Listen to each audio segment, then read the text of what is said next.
পঞ্চতত্ত্বের মধ্যে দ্বিতীয় তত্ত্ব হল ধরণী, ভূমি, যাকে আমরা ধরণী মাতা বলি।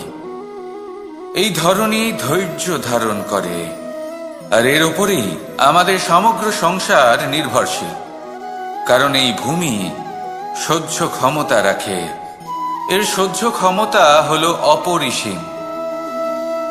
সন্তান যতই আঘাত প্রদান করুক না কেন, প্রেম পূর্বক সহ্য করে, আর তার বদলে অমূল্য রত্ন প্রদান করে।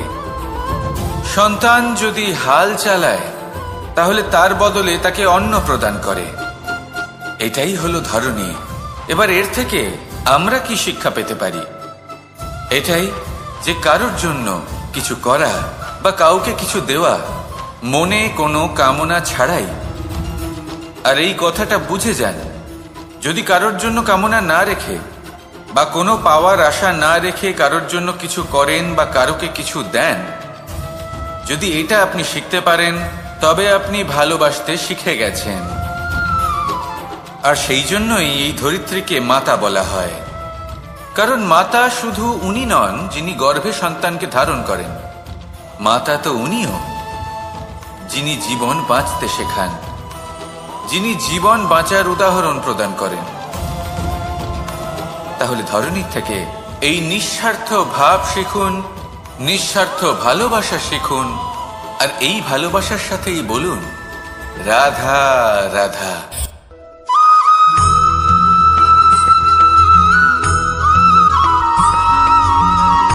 কথায় আছে, অন্ধকারে প্রদীপ প্রজ্বলিত করলে চতুর্দিক আলোকিত হয়। কিন্তু যদি এই প্রদীপ আমি সূর্যের আলোর সম্মুখে সকালবেলায় প্রজ্বলিত করে রেখে দিই, তাহলে কি হবে? আপনি বলবেন যে এটা করে তো কোনো লাভই হলো না। সূর্যের প্রকাশের সামনে এই প্রদীপ আসলে কিছুই নয়। এবার এই চিন্তা ভাবনা প্রত্যেক দিন করতে হবে, আর একটা অমূল্য শিক্ষা পেতে হবে। মনে করুন যে আপনি মহাপুরুষের সামনে বসে আছেন, কোনো মহাজ্ঞানীর সামনে। তাহলে সেই ব্যক্তির সামনে নিজের জ্ঞানের প্রদীপ প্রজ্বলিত করবেন না, নীরব থাকুন, আর সেই ব্যক্তির সূর্যের প্রকাশের মতো জ্ঞান প্রাপ্ত করুন। যতটা পারবেন জ্ঞান লাভ করুন। যদি এমন কোনো সময়, এমন কোনো স্থানে আপনি আছেন যেখানে চতুর্দিক অন্ধকার, কারোর কাছেই জ্ঞান নেই, সেখানে নিজের জ্ঞানের প্রদীপ প্রজ্বলিত করুন। এমন করলে দুদিক থেকেই আপনার লাভ হবে। আপনার জ্ঞান প্রাপ্তিও হবে, আর জ্ঞানের সঠিক প্রয়োগও করতে পারবেন। আর এই মন প্রসন্ন হয়ে বলবে রাধা রাধা।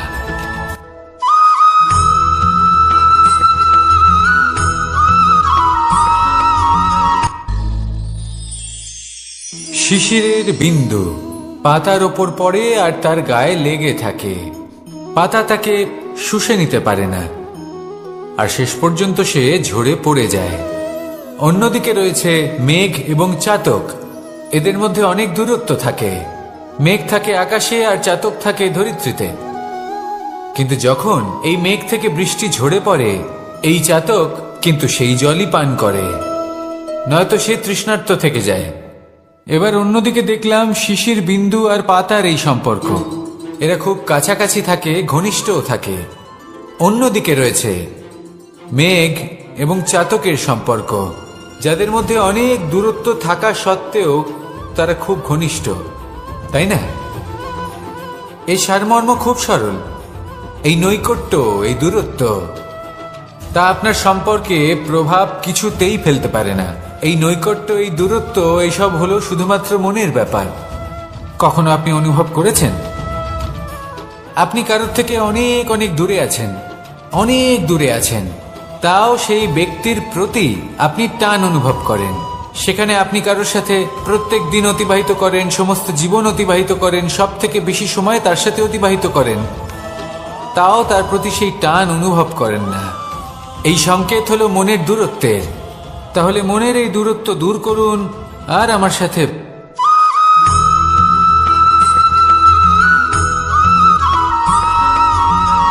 এই সংসারে কোনো বস্তু হোক বা ব্যক্তি হোক, তার একার গুরুত্ব কিন্তু খুব বেশি নয়।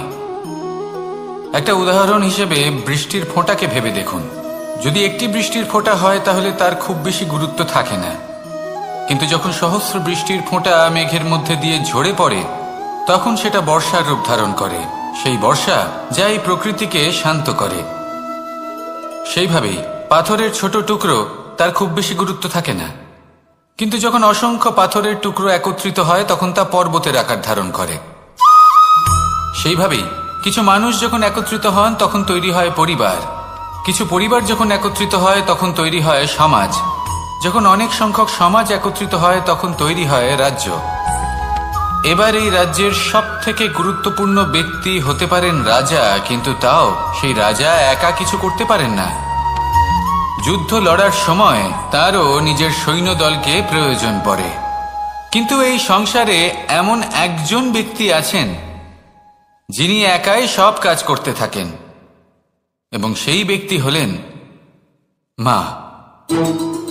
আমাদের জীবনে একজন পিতার ভূমিকা কিন্তু নিঃসন্দেহে অমূল্য, কিন্তু আমাদের সকলের জীবনে যে ভূমিকা একজন মায়ের তা অন্য কারোর থাকে না। একজন মা একাই সন্তানকে বড় করতে পারেন, সংস্কারী করে তুলতে পারেন, তার জন্য পরিশ্রম করেন। আর এত কিছু কাজ করার পরেও তার কাজের জন্য তিনি প্রশংসা অবশ্য পান না। উল্টে যদি সেই সন্তান অনুচিত পথে চালিত হয়, অনুচিত কর্ম করে, তখন সেই মাকেই অপবাদের পাত্র হয়ে উঠতে হয়। আমাদের জীবনে মায়ের যোগদান কতটা সেটা বুঝুন। আপনাকে বড় করে তোলার জন্য উনি কতটা পরিশ্রম করেছেন সেটা বুঝুন। আজ থেকে, এখন থেকে, এই মুহূর্ত থেকে মাকে সম্মান করতে শিখুন। যখন সময় পাবেন, যখন সুযোগ হবে, তখন তার প্রশংসা করুন, ওনারও ভালো লাগবে। আর মায়ের এই মমতার জন্য, তার এই ভূমিকার জন্য আসুন সবাই মিলে আমরা তাকে প্রণাম করি, আর সকলে মিলে ভালোবেসে বলি, রাধা রাধা।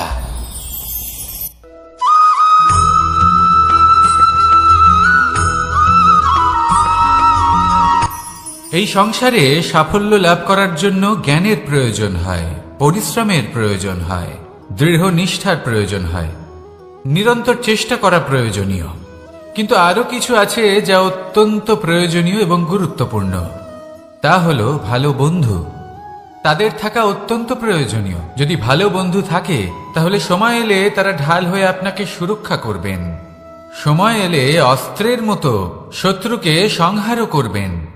যদি তিনি জ্ঞানী হন, তাদের মধ্যে সদ্গুণ থাকে, তাহলে এই সব গুণ আপনার মধ্যেও প্রবেশ করবে। তাহলে সাফল্যের জন্য ভালো বন্ধু পাওয়া অত্যন্ত প্রয়োজনীয়। কিন্তু শুধু বন্ধু কেন, ভালো শত্রুও থাকা প্রয়োজনীয়। এবার আপনি ভাববেন, আমি কি বললাম? যদি আপনার জীবনেও ভালো অর্থাৎ শক্তিশালী শত্রু থাকে, তাহলে আপনিও শক্তিশালী হতে থাকবেন। এই শত্রু আপনাকে প্রেরিত করবে আরো বেশি শক্তিশালী হয়ে ওঠার। কখনো কোনো হরিণকে দেখুন, তীব্র গতিতে দৌড়তে থাকে। কেন তীব্র গতিতে দৌড়য়? এই কারণে নয় যে কোথাও তার জন্য মধুর ঘাস অপেক্ষা করে রয়েছে, না। সে এই কারণে তীব্র গতিতে দৌড়য় কারণ সেটা না করলে তার পেছনে একটি সিংহ আছে যে ওকে নিজের ভোজন করে ফেলবে। তাই জীবনে বিপদ, সংকট, এই সবকিছুও হলো অত্যন্ত গুরুত্বপূর্ণ। তার সম্মুখীন হতে শিখুন, আর আমার সাথে ভালোবেসে বলুন, রাধা রাধা।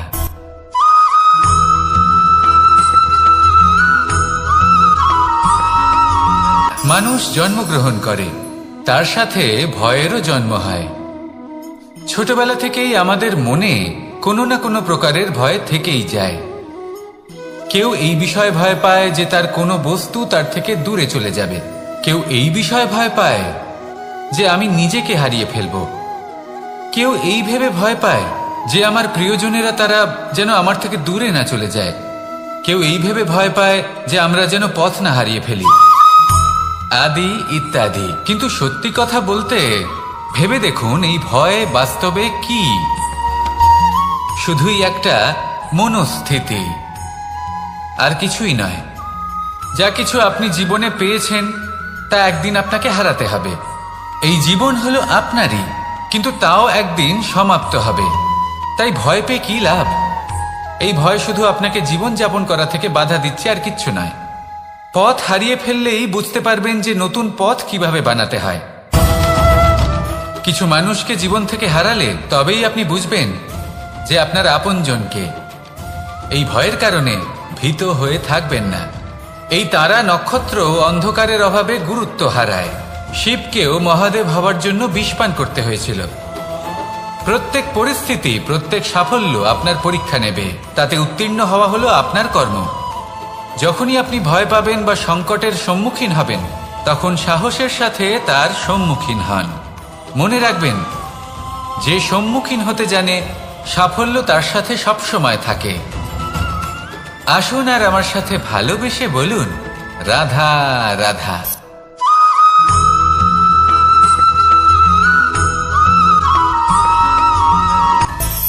মানুষের মধ্যে একটা বিচিত্র প্রবৃত্তি থাকে, অন্য সকলের বিষয়ে, তাদের জীবনের বিষয়ে, তাদের ব্যক্তিত্বের বিষয়ে, তাদের ভবিষ্যতের বিষয়ে অনুমান করা। এটা হলো অনুচিত। কারোর অতীতকালকে দেখে লোকে ভবিষ্যৎ বলে দিতে পারেন, বর্তমানকে দেখে ভবিষ্যতের বিষয়ে অনুমান করে ফেলেন। উদাহরণ দিতে হলে বলবো, কোনো দাসকে দেখুন, ওকে দেখে লোকে বলে যে ওর ভবিষ্যৎ সেটাই হতে পারে, অনুমান করে ফেলেন। আর এই রাজাকে দেখুন, উনি তো কত সুখী হবেন, উনি তো জগতের সব থেকে অধিক সুখী মানুষ, কত সুখ সুবিধা আছে ওনার কাছে, ধারণা করে ফেলেন। তবে সত্য তো এটাই যে কারোর ব্যক্তিত্বের বিষয়ে, তাদের ভবিষ্যতের বিষয়ে আপনি পূর্ণ সত্য কখনোই বলতে পারবেন না, শুধু অনুমান করতে পারবেন। আর এই অনুমান করে সত্যি কোনো লাভ হয় না, কারণ এই কাল সেটা হলো অত্যন্ত শক্তিশালী। কালো থেকে কালোতর কয়লাকেও হিরেতে পরিণত করতে পারে, অনেক বড় বড় রাজাকেও বিদূষক বানিয়ে ফেলতে পারে এক মুহূর্তেই। তাহলে আপনি অনুমান করে কি লাভ? কি পেলেন অনুমান করে? সেই জন্য কারোর বিষয়ে কোনো অনুমান করবেন না, তার ভবিষ্যতের বিষয়ে অনুমান করতে যাবেন না, কারোর বিষয়ে কোনো ধারণা করে নেবেন না। কিছু করতে হলে ভালোবাসুন, সবার মধ্যে ভালোবাসা ছড়ান, সবার মধ্যে ধন্যাত্মক ভাব ছড়ান। এই মন প্রসন্ন হয়ে বলবে, রাধা রাধা।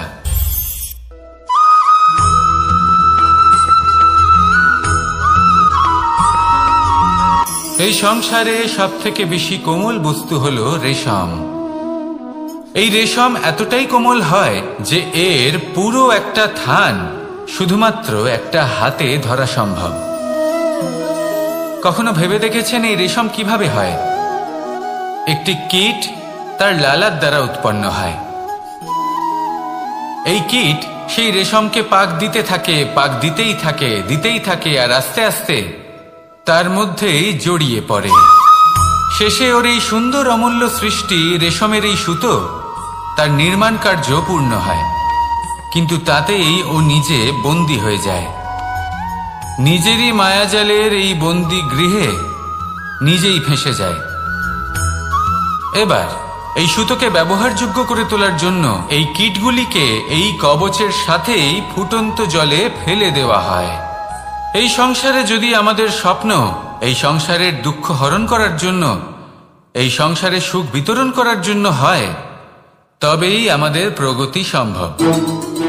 যদি আমাদের এই স্বপ্ন শুধুই আমাদের এবং আমাদের স্বার্থ সিদ্ধির জন্য হয়, তাহলে এই স্বপ্ন আমাদের অন্ধ করে দেবে, আমাদের অন্ধকারের পথে নিয়ে যাবে, আর আমরাও সেই কীটের মতো হয়ে যাব। নিজেদেরই মায়াজালে আমরা নিজেই ফেঁসে যাব, আর শেষে আমরা যদি কিছু লাভ করি তা হবে একাকিত্ব, অন্ধকারময় মৃত্যু। তাই স্বপ্ন অবশ্যই দেখুন, কিন্তু এমনভাবে স্বপ্ন দেখবেন না যে তার এই বন্দিগৃহে আপনি নিজেই ফেঁসে গেলেন। স্বপ্ন দেখুন পরোপকারে।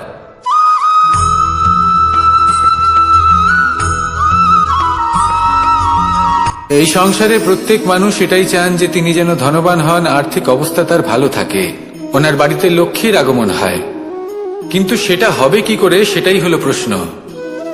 কেউ বলেন যে যদি পরিশ্রম করো তাহলে ধন অর্জন সম্ভব, কেউ বলেন যে যদি বিদ্যা লাভ হয় তবেই ধন অর্জন সম্ভব, কেউ বলেন যে যদি বলশালী হও তবেই সম্পন্ন থাকবে।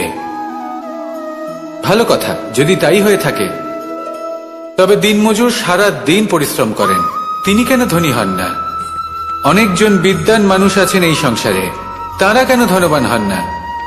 অনেক সংখ্যক বলশালী ব্যক্তি আছেন, তাদের কাছে ধন নেই কেন? তাদের কেন ধনের অভাব হয়?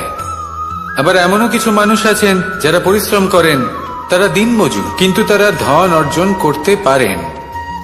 কিছু বিদ্বান ব্যক্তি আছেন যাদের কাছে অধিক মাত্রায় ধন রয়েছে, কয়েকজন বলশালী ব্যক্তি রয়েছেন যাদের কাছে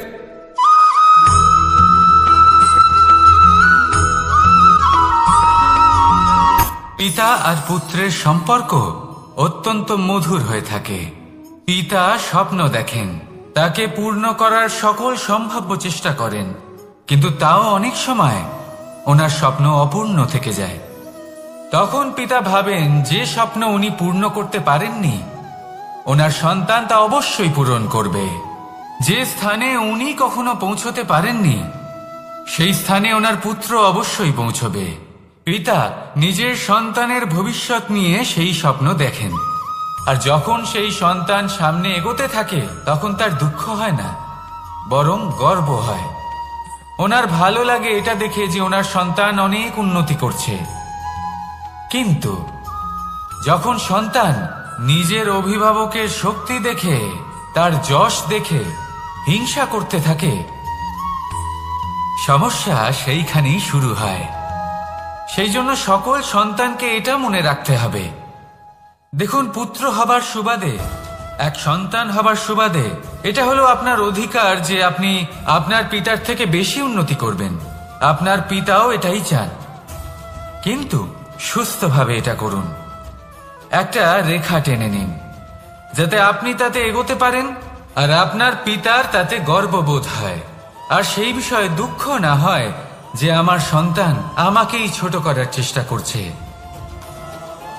ইতিহাস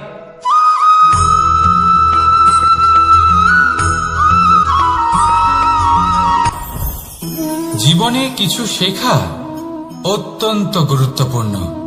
এবার কি কি শিখতে হবে সেই সব শেখানোর জন্য অনেক শিক্ষক রয়েছেন, কিন্তু কি শিখবেন না আর কি করবেন না এটা আমাদের নিজের অভিজ্ঞতা দিয়ে শিখতে হয়। কিন্তু তার মানে এটা নয় যে যদি আপনাকে শিখতে হয় যে আগুনের তাপ কতটা, আপনাকে আগুনের মধ্যে হাত দিতে হবে না। অন্য কারোর অভিজ্ঞতা দ্বারাও শিখতে পারেন। প্রশ্ন শুধুমাত্র একটাই যে আপনি কি শিখতে চান নাকি চান না। যদি আপনি এটাই ভাবেন যে আমি শুধুই নিজের অভিজ্ঞতা দ্বারাই শিখতে চাই, তাহলে জীবনকাল ছোট মনে হবে, অনেক কিছুই শিখতে পারবেন না। তাই নিজের সাথে সাথে বড়দের অভিজ্ঞতার দ্বারাও শেখা শুরু করে দিন। এই সংসারের অভিজ্ঞতা দ্বারা শিখতে শুরু করে দিন। আর এটা নিশ্চিত রূপে শেখা আবশ্যক যে কখন কি করবেন না, কোথায় থামতে হবে আর কোথায় থামবেন না। তাহলে আসুন আর আমার সাথে ভালোবেসে বলুন, রাধা রাধা।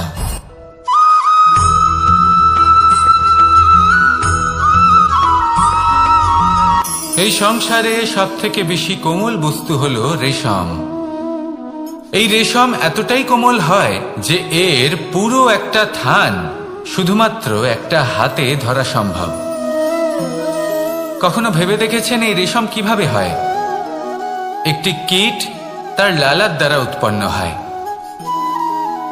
এই কীট সেই রেশমকে পাক দিতে থাকে, পাক দিতেই থাকে, দিতেই থাকে, আর আস্তে আস্তে তার মধ্যেই জড়িয়ে পড়ে। শেষে ওর এই সুন্দর অমূল্য সৃষ্টি রেশমের এই সুতো তার নির্মাণ কার্য পূর্ণ হয়, কিন্তু তাতেই ও নিজে বন্দী হয়ে যায়।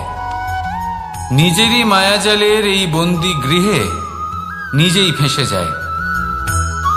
এবার এই সুতোকে ব্যবহারযোগ্য করে তোলার জন্য এই কীটগুলিকে এই কবচের সাথেই ফুটন্ত জলে ফেলে দেওয়া হয়।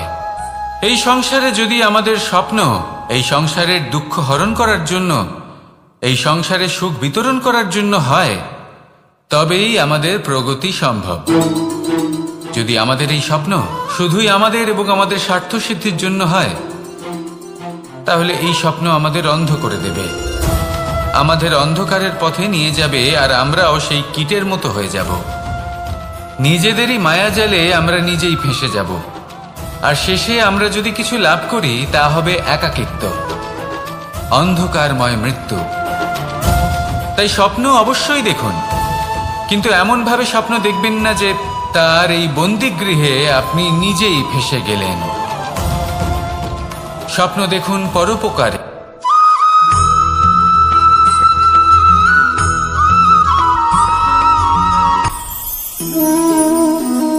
শক্তি এক অত্যন্ত বিচিত্র বস্তু, বা বলতে পারেন অনুভূতি। পিতা সবসময় চান যেন তিনি তার শক্তি পুত্রকে। আসুন আপনাকে সহজে বোঝাই।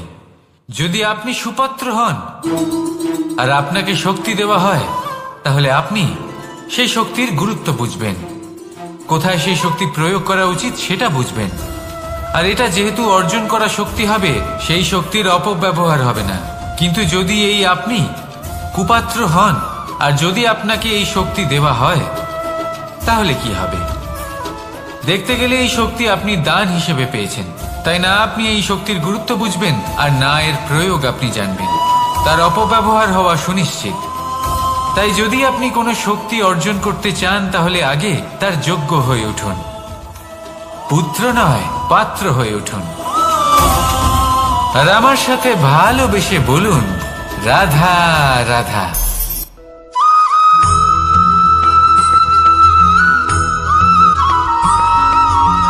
এই সংসারে প্রত্যেক মানুষ এটাই চান যে তিনি যেন ধনবান হন, আর্থিক অবস্থা তার ভালো থাকে, ওনার বাড়িতে লক্ষ্মীর আগমন হয়। কিন্তু সেটা হবে কি করে, সেটাই হলো প্রশ্ন। কেউ বলেন যে যদি পরিশ্রম করো তাহলে ধন অর্জন সম্ভব, কেউ বলেন যে যদি বিদ্যা লাভ হয় তবেই ধন অর্জন সম্ভব, কেউ বলেন যে যদি বলশালী হও তবেই সম্পন্ন থাকবে।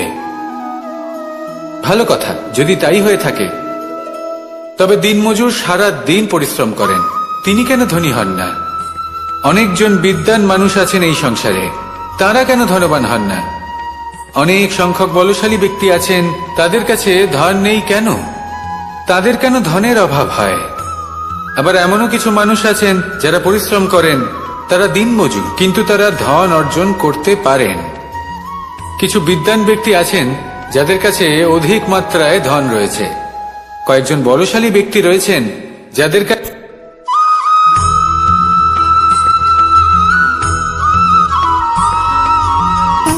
সুখ, দুঃখ এবং শক্তি, এই তিন হলো এই সংসারের ত্রিদেবের মতো। আমাদের জীবনে যা কিছু ঘটছে এই তিনটির ভিত্তির উপরেই হচ্ছে। আসলে এই সংসারের একটা নিয়ম আছে, যখনই আপনি কিছু লাভ করেন, এই সংসার আপনার পরীক্ষা নেয়। এটা জানার জন্য আপনার পরীক্ষা নেয় যে আপনি যা কিছুই লাভ করেছেন, আপনি কি আদৌ সেটার যোগ্য কিনা। ঠিক সেইভাবেই এই সুখ, দুঃখ এবং শক্তি আপনার পরীক্ষা নিয়ে থাকে। যখন সুখ আসে তখন সে আপনার পরীক্ষা নেয় যে আপনার মধ্যে অহংবোধ জাগ্রত হয়নি তো। যদি অহংবোধ চলে আসে তাহলে সুখ সেখানেই সঙ্গ ত্যাগ করে। দুঃখ আপনার ধৈর্যের পরীক্ষা নিতে থাকে, আর যদি আপনার মধ্যে ধৈর্য না থাকে তাহলে এটা আপনাকে আরো বেশি দুঃখের গভীর অন্ধকারে ঠেলে দেবে। সেখানে শক্তি পরীক্ষা নেয় আপনার বিনম্রতার। যদি আপনি বিনম্র না হন, তাহলে হয় এই শক্তি আপনার সঙ্গ ত্যাগ করবে, নয় এই শক্তি বিনম্রতার অভাবে আপনার পতনের কারণ হতে পারে। এই সংসারে যে কোনো ব্যক্তি যিনি এই পরীক্ষায় উত্তীর্ণ হয়ে থাকেন, এই জীবনে তিনি সাফল্য লাভ করেন। আসুন আমার সাথে ভালোবেসে বলুন, রাধা রাধা।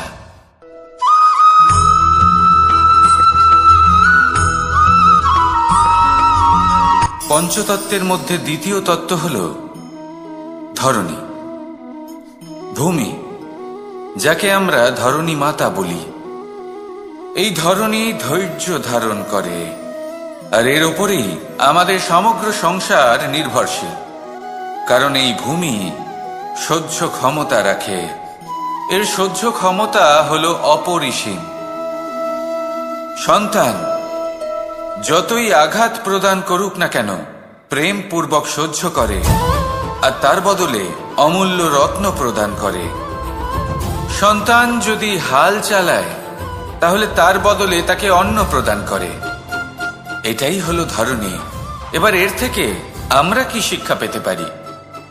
এটাই যে কারোর জন্য কিছু করা বা কাউকে কিছু দেওয়া মনে কোনো কামনা ছাড়াই।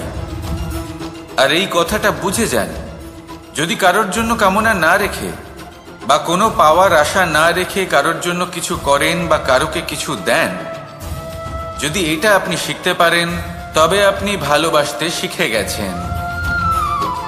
আর সেই জন্যই এই ধরিত্রীকে মাতা বলা হয়। কারণ মাতা শুধু উনি নন যিনি গর্ভে সন্তানকে ধারণ করেন, মাতা তো উনিও যিনি জীবন বাঁচতে শেখান, যিনি জীবন বাঁচার উদাহরণ প্রদান করেন। তাহলে ধরণীর থেকে এই নিঃস্বার্থ ভাব শিখুন, নিঃস্বার্থ ভালোবাসা শিখুন, আর এই ভালোবাসার সাথেই বলুন রাধা রাধা।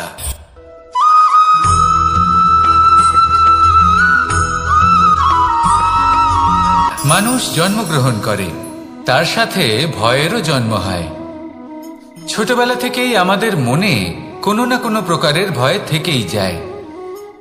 কেউ এই বিষয়ে ভয় পায় যে তার কোনো বস্তু তার থেকে দূরে চলে যাবে, কেউ এই বিষয়ে ভয় পায় যে আমি নিজেকে হারিয়ে ফেলব, কেউ এই ভেবে ভয় পায় যে আমার প্রিয়জনেরা তারা যেন আমার থেকে দূরে না চলে যায়, কেউ এই ভেবে ভয় পায় যে আমরা যেন পথ না হারিয়ে ফেলি, আদি ইত্যাদি। কিন্তু সত্যি কথা বলতে, ভেবে দেখুন এই ভয় বাস্তবে কি? শুধুই একটা মনস্থিতি, আর কিছুই নয়। যা কিছু আপনি জীবনে পেয়েছেন তা একদিন আপনাকে হারাতে হবে। এই জীবন হলো আপনারই, কিন্তু তাও একদিন সমাপ্ত হবে। তাই ভয় পেয়ে কি লাভ? এই ভয় শুধু আপনাকে জীবন যাপন করা থেকে বাধা দিচ্ছে, আর কিচ্ছু নয়। পথ হারিয়ে ফেললেই বুঝতে পারবেন যে নতুন পথ কিভাবে বানাতে হয়। কিছু মানুষকে জীবন থেকে হারালে তবেই আপনি বুঝবেন যে আপনার আপনজনকে। এই ভয়ের কারণে ভীত হয়ে থাকবেন না। এই তারা নক্ষত্র অন্ধকারের অভাবে গুরুত্ব হারায়। শিবকেও মহাদেব হবার জন্য বিষপান করতে হয়েছিল। প্রত্যেক পরিস্থিতি, প্রত্যেক সাফল্য আপনার পরীক্ষা নেবে, তাতে উত্তীর্ণ হওয়া হলো আপনার কর্ম। যখনই আপনি ভয় পাবেন বা সংকটের সম্মুখীন হবেন, তখন সাহসের সাথে তার সম্মুখীন হন। মনে রাখবেন, যে সম্মুখীন হতে জানে সাফল্য তার সাথে সবসময় থাকে। আসুন আর আমার সাথে ভালোবেসে বলুন রাধা রাধা।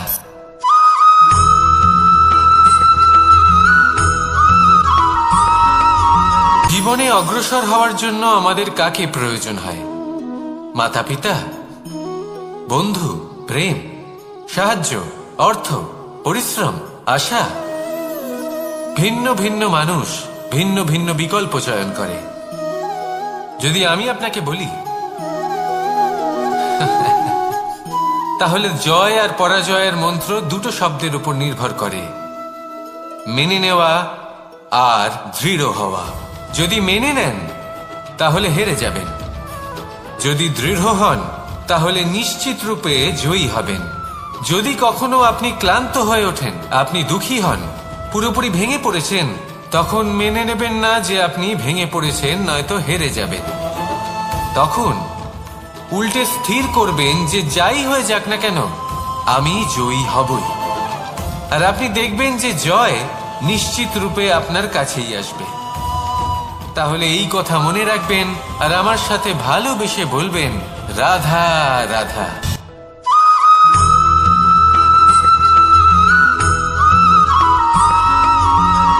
এই সংসারে কোনো বস্তু হোক বা ব্যক্তি হোক, তার একার গুরুত্ব কিন্তু খুব বেশি নয়। একটা উদাহরণ হিসেবে বৃষ্টির ফোঁটাকে ভেবে দেখুন। যদি একটি বৃষ্টির ফোঁটা হয় তাহলে তার খুব বেশি গুরুত্ব থাকে না, কিন্তু যখন সহস্র বৃষ্টির ফোঁটা মেঘের মধ্যে দিয়ে ঝরে পড়ে তখন সেটা বর্ষার রূপ ধারণ করে। সেই বর্ষা যা এই প্রকৃতিকে শান্ত করে। সেইভাবেই পাথরের ছোট টুকরো তার খুব বেশি গুরুত্ব থাকে না, কিন্তু যখন অসংখ্য পাথরের টুকরো একত্রিত হয় তখন তা পর্বতের আকার ধারণ করে। সেইভাবেই কিছু মানুষ যখন একত্রিত হন তখন তৈরি হয় পরিবার, কিছু পরিবার যখন একত্রিত হয় তখন তৈরি হয় সমাজ, যখন অনেক সংখ্যক সমাজ একত্রিত হয় তখন তৈরি হয় রাজ্য। এবার এই রাজ্যের সবথেকে গুরুত্বপূর্ণ ব্যক্তি হতে পারেন রাজা, কিন্তু তাও সেই রাজা একা কিছু করতে পারেন না। যুদ্ধ লড়ার সময় তারও নিজের সৈন্যদলকে প্রয়োজন পড়ে। কিন্তু এই সংসারে এমন একজন ব্যক্তি আছেন যিনি একাই সব কাজ করতে থাকেন, এবং সেই ব্যক্তি হলেন মা। আমাদের জীবনে একজন পিতার ভূমিকা কিন্তু নিঃসন্দেহে অমূল্য, কিন্তু আমাদের সকলের জীবনে যে ভূমিকা একজন মায়ের তা অন্য কারোর থাকে না। একজন মা একাই সন্তানকে বড় করতে পারেন, সংস্কারী করে তুলতে পারেন, তার জন্য পরিশ্রম করেন।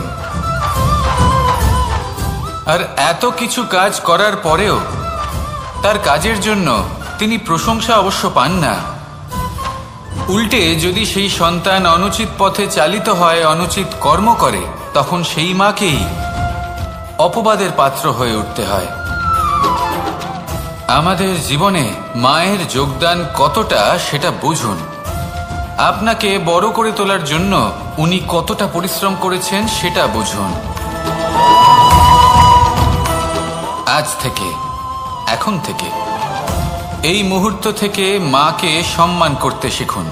যখন সময় পাবেন, যখন সুযোগ হবে, তখন তার প্রশংসা করুন, ওনারও ভালো লাগবে। আর মায়ের এই মমতার জন্য, তার এই ভূমিকার জন্য আসুন সবাই মিলে আমরা তাকে প্রণাম করি, আর সকলে মিলে ভালোবেসে বলি রাধা রাধা।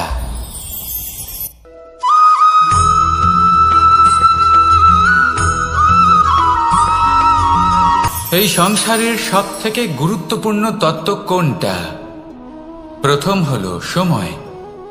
জন্ম থেকে মৃত্যু পর্যন্ত এই যে সময়, এটাই তো হলো জীবন। দ্বিতীয় হলো জীবন, যাতে আমরা সময়ের সদ্ব্যবহার করি, শ্রেষ্ঠ থেকে শ্রেষ্ঠতর কাজ করার চেষ্টা করি। বহু বছরের এই পরম্পরা, এই সংস্কৃতিকে এগিয়ে নিয়ে যাওয়ার চেষ্টা করি। এই সংসারে আমরা অংশগ্রহণ করতে চেষ্টা করি। তৃতীয় হলো ধন, সেই ধন যা প্রত্যেক ব্যক্তি অর্জন করতে চেষ্টা করেন। এবার এই তিনটি তত্ত্বের মধ্যে একটা সামঞ্জস্য আছে, সমান ব্যাপার আছে, সে ধনই হোক বা সময় হোক বা হোক জীবন। আর সেই সমান ব্যাপার হলো যে যদি আপনি এটা গণনা করতে থাকেন তাহলে তা কমতে থাকে, যদি আপনি এটা ব্যবহার করেন তাহলে তা বাড়তে থাকে। একে সংগঠিত করে রাখতে চেষ্টা করলে এ হাত থেকে ফসকে যায়, কিন্তু যদি আপনি একে সামলে রাখতে শিখে যান তাহলে এমন কাজ করবেন যাতে সংসারের সাথে সাথে পরবর্তী প্রজন্ম লাভবান হবে। যদি কিছু শিখতে চান তাহলে সামলাতে শিখুন, গণনা করা বা সংগঠিত করা নয়। আসুন আর আমার সাথে ভালোবেসে বলুন রাধা রাধা।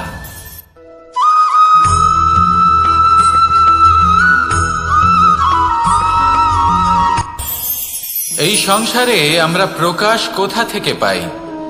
এর উত্তর বড়ই সরল।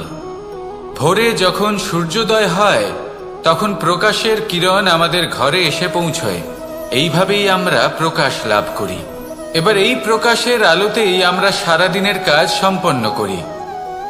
সন্ধে হয়ে যায়, সূর্যাস্ত হয়ে যায়, আর আমাদের ঘর যাতে অন্ধকার না হয় তার জন্য আমরা একটা প্রদীপ প্রজ্বলিত করি।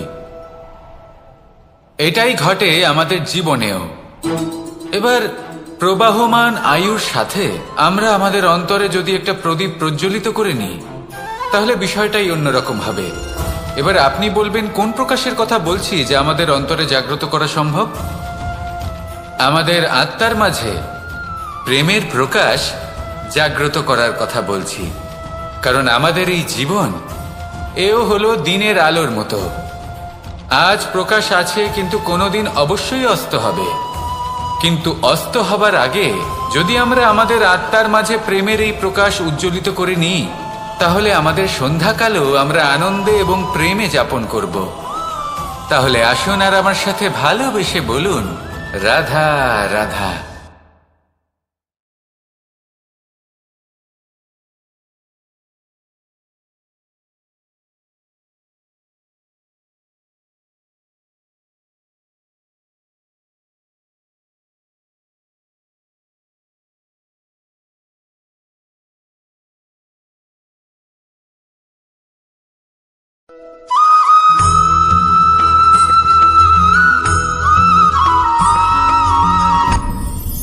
আপনি কি কখনো কোনো জলের ধারা দেখেছেন?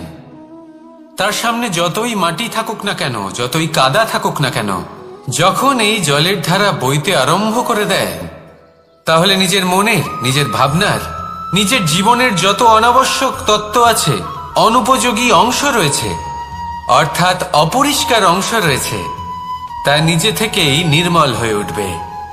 আর যেরকম জলের ধারা কখনো থেমে থাকে না, সব সময় বয়ে চলে, সেইভাবে আপনিও কখনোই থামবেন না।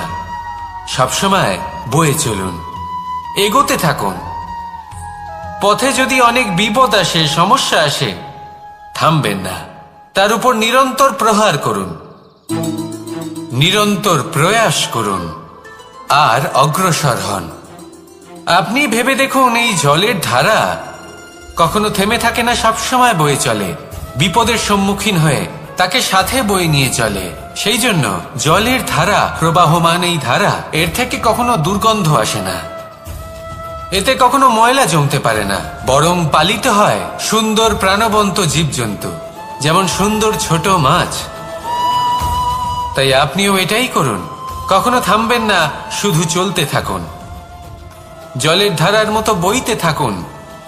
আপনি আপনার লক্ষ্য অবশ্যই খুঁজে পাবেন, আর তার সাথে নিজের অন্তরের যে মালিন্য রয়েছে তা আপনি নিজেই নিজের থেকে দূরে করে দেবেন। তাহলে আসুন আর আমার সাথে ভালোবেসে বলুন, রাধা রাধা।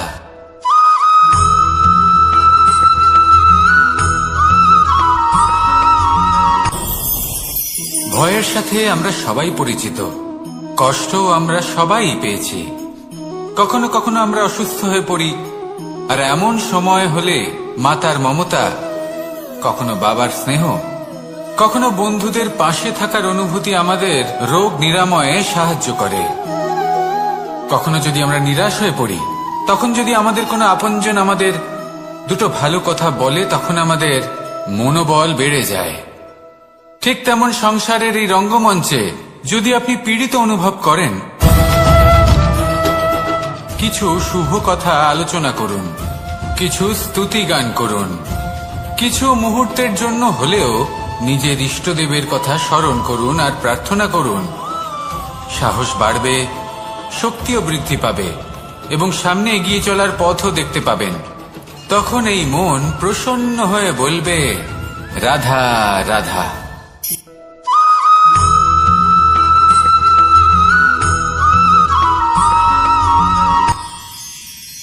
মানুষ তার জীবনে দুই ধরনের পরিস্থিতিকে খুব ভয় পায়। এক, কোনো কারণবশত কারোর সামনে নত হওয়া। দুই, কোনো কারণে নিজের চরিত্র থেকে, নিজের মূল্যবোধ থেকে বিচ্যুত হওয়া। এবার কেন হয় এরকম যে কথায় কথায় কারোর সামনে নত হতে হয়? কেন বারংবার নিজের চরিত্র থেকে চ্যুত হতে হয়? এরকম কেন হয়?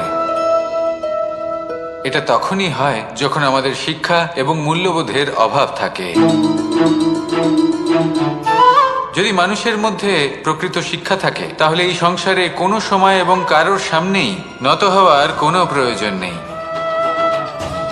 যদি মানুষের মধ্যে মূল্যবোধ থাকে, তাহলে তাকে নিজের মূল্যবোধ বা চরিত্র থেকে বিচ্যুত হতে হয় না, তা সে যাই হয়ে যাক না কেন।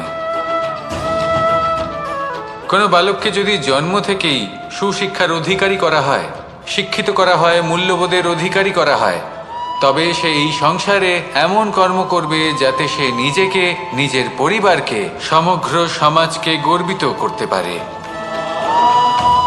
শিক্ষা লাভ করুন, মূল্যবোধ লাভ করুন এবং আমার সাথে ভালোবেসে বলুন, রাধা রাধা।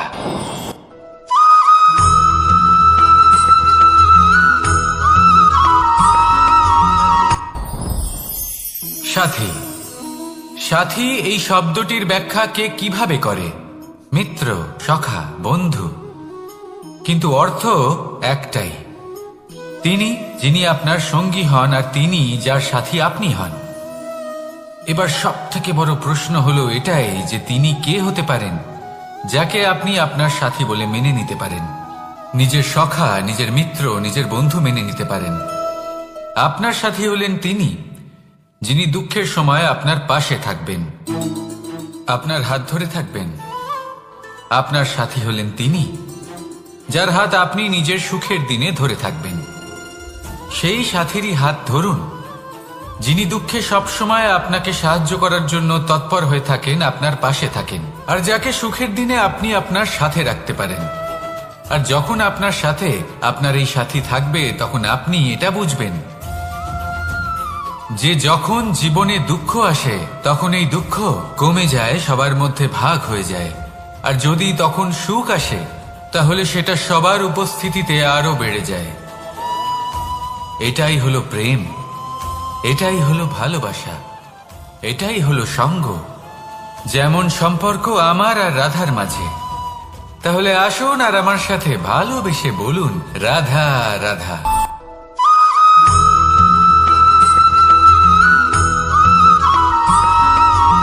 কখনো কখনো আমরা ভাবি যে কোনো ব্যক্তি যিনি ধর্মের পথে চলেছেন, যদি তার দ্বারা কোনো ভুল হয়ে থাকে তাহলে নিয়তি তাকে সেই মুহূর্তেই কঠোর শাস্তি দেন।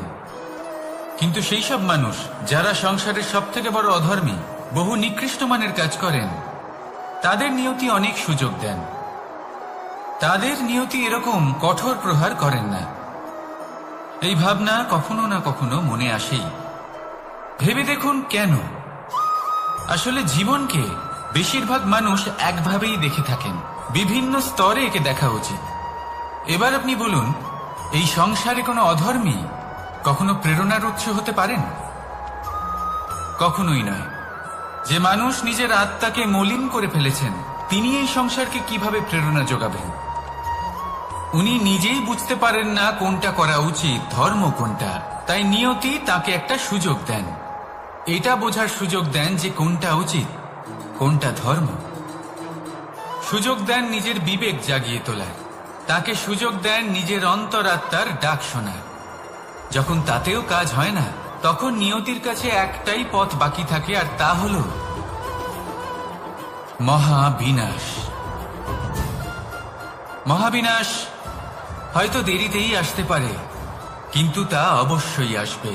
আর যখন মহাবিনাশ আসে তখন মহাবিনাশের যন্ত্রণা সমগ্র মানব জীবনের যন্ত্রণার থেকে অনেক বেশি হয়। এই কথাটা সবসময় মনে রাখবেন। আর অন্যদিকে যে মানুষ ধর্মের পথে চলছেন তার দ্বারা যদি কোনো ভুল হয়ে থাকে তখন নিয়তি তার পরীক্ষা নেন। কিছুক্ষণের জন্য মানুষের মনে হতে পারে নিয়তি তাকে কঠোর শাস্তি দিয়েছেন,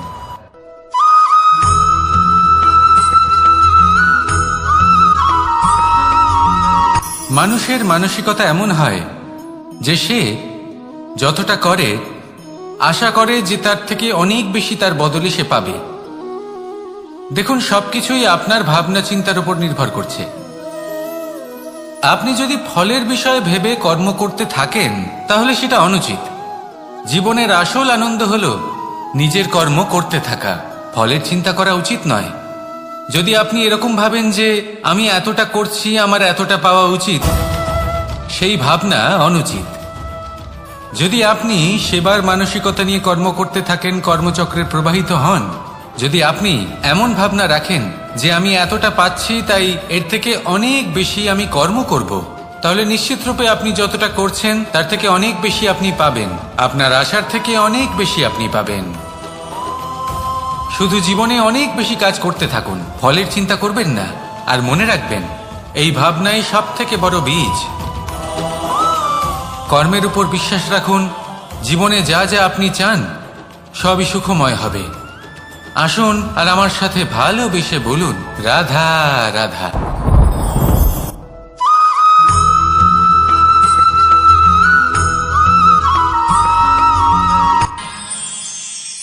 আমরা সবাই সূর্যকে সম্মান কেন করি? কারণ আমরা জানি যে সন্ধেবেলা যখন সূর্যাস্ত হবে তখন শুধুমাত্র অন্ধকার বাকি থাকবে। ঠিক কিছুটা এরকমই হয় আমাদের মাতা পিতাও, যিনি আমাদের জন্ম দেন, আমাদের ভরণ পোষণ করেন, আমাদের বড় করেন, আমাদের প্রেম প্রদান করেন। কখনো কখনো তাদের মুখ থেকে কটু কথা নিঃসৃত হয়, আমাদের দুঃখ হয়, কিন্তু তখন আমাদের এটা বোঝা উচিত এগুলি নিঃসৃত হচ্ছে আমাদেরই মঙ্গলের জন্য। যেমন সূর্যদেব, উনিও উত্তাপ দিয়ে থাকেন আমাদেরই মঙ্গলের জন্য, যাতে ফসল পাকতে পারে, যাতে জল বাষ্প হয়ে মেঘ হতে পারে, বৃষ্টি হতে পারে, আর এই সংসারে নিরন্তর জলের প্রবাহ থাকে। আমাদের মাতা পিতা, তাদের কঠোর আচরণ, তাদের কঠোর অনুশাসনের পেছনে লুকিয়ে থাকে ওনাদের ভালোবাসা। আমাদের তা বুঝতে হবে, সসম্মানে ওনাদের গ্রহণ করতে হবে। কারণ ঠিক সূর্যাস্তের পরে যেমন চতুর্দিক অন্ধকারচ্ছন্ন হয়ে যায়, তেমনি আমাদের জীবন থেকে যখন আমাদের মাতা পিতা চলে যায় তখন আমাদের জীবনেও শুধু এবং শুধুমাত্র অন্ধকারই ছেয়ে থাকে। সেই জন্য নিজের মাতা পিতাকে সম্মান করুন, ওনাদের ভালোবাসা প্রদান করুন। এই মন আর এই জীবন প্রসন্ন হয়ে বলবে, রাধা রাধা।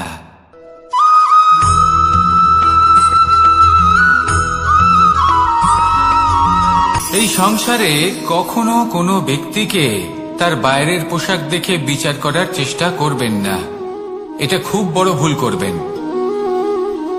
যেমন আমরা জীবনে অনেক সময় এমন করি, ধরুন কোথাও একটা গাছ দেখলাম, খুব বিশাল আকারের একটা গাছ, যেটা মাটির থেকে অনেক উঁচুতে পৌঁছে গেছে, যার বিশাল শাখা আছে। সেগুলো দেখে আমরা ভাবি যে এই গাছে হয়তো কত সুস্বাদু ফল আছে, আমরা সেই গাছের পরিচর্যা করতে থাকি। আবার অন্যদিকে হলো একটি তৃণ, যেটা মাটি থেকে কিছুটা উঁচুতে পৌঁছেছে, কিন্তু সেই তৃণর নিচে, মাটির নিচে অত্যন্ত সুস্বাদু ফল বা সবজি জন্ম নেয়, যা আমাদের স্বাস্থ্যের পক্ষে অত্যন্ত উপকারী।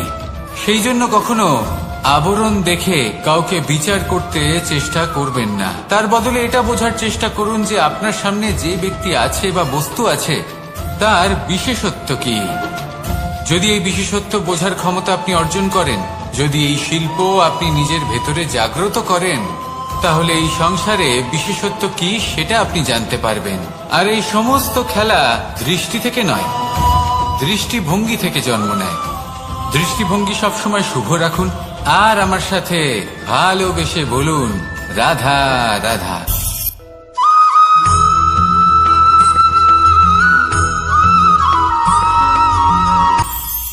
এটা হলো ধান গাছ, এর থেকে যে চাল উৎপন্ন হয় তা মানুষ গ্রহণ করেন। আর এটা কি? এ হলো জংলি ঘাস। একবার ভেবে দেখুন, যদি এই জংলি ঘাস ধান গাছের আশেপাশে থাকে তাহলে কি হবে? ধান উৎপন্ন হতে পারবে? তা উৎকৃষ্ট হতে পারবে? আমরা কি তা গ্রহণ করতে পারবো? কখনোই নয়। এই জংলি ঘাস ধানকে নষ্ট করে দেবে, কিন্তু নিজে জীবিত থাকবে। এটাই হলো আজকের শিক্ষা। এই সংসারে যদি আপনি নীতির পথে চলতে চান, উচিত কর্ম করতে চান, সংসারকে সেবা করতে চান, তাহলে জংলি ঘাসের মতো ব্যক্তিদের থেকে সবসময় দূরে থাকতে হবে।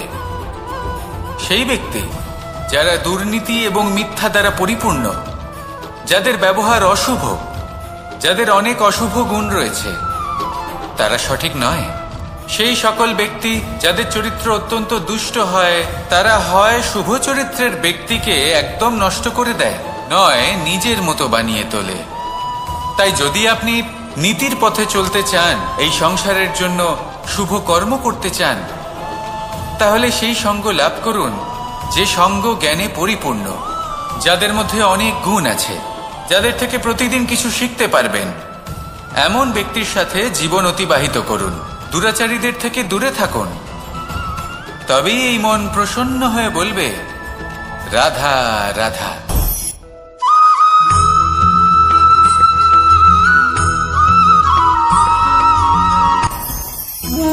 ভোজন। এবার ভোজন সংগ্রহ করার জন্য মানুষ কি না করেন, সব সময় চেষ্টা করতে থাকেন। ফসল উৎপাদনের জন্য অনেক পরিশ্রম করতে থাকেন, কিন্তু অনেক সময় অনেক পরিশ্রম করার পরেও ফসল ভালো উৎপাদন হয় না। এর কারণ কি?